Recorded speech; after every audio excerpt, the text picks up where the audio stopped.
தலித்கள் மட்டும்தான் அந்த வேலையை செய்யக்கூடிய ஆட்களா தொடர்ந்து இருந்து வராங்க.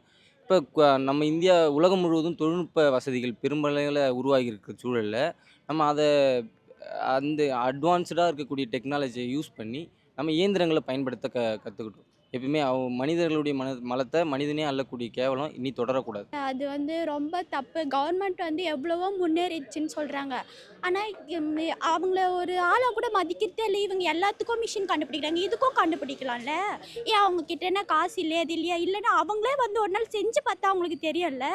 அவங்க ரொம்ப பாவம் தான். அது முக்கியமா அது தப்பு. இவர்கள் எப்படி மனிதர்களோ, அவர்களும் இயற்கையின் வழியில் வந்த அதே மனிதர்கள் தான்.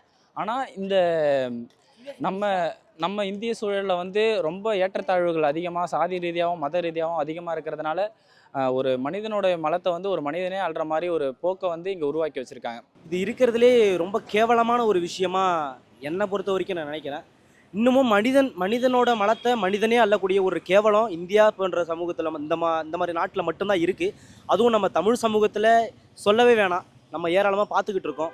எக்கச்சக்கமான இயந்திரங்கள் இருக்கும் பொழுது இந்த மாதிரி ஒரு வேலைகளுக்கு மனிதனே அந்த செயலை செய்யணும் அப்படின்ற ஒரு காரணம், அந்த இழிவான செயல் நம்ம மட்டும்தான் செஞ்சுக்கிட்டு இருக்கோம். அதுவும் வேறு சமூகத்தை சேர்ந்தவங்க யாரும் செய்யறது கிடையாது. பிற்படுத்தப்பட்டோர், மிகவும் பிற்படுத்தப்பட்டோர், தலித் சமுதாயம், நம்ம இந்த தலித் சமுதாயம் மட்டும்தான் அதை செய்யணும் அப்படின்ற ஒரு கண்ணோட்டம் இங்கே நம்ம இந்தியாவிலையும் இந்த தமிழகத்துலேயும் ஓடிக்கிட்டு இருக்கு.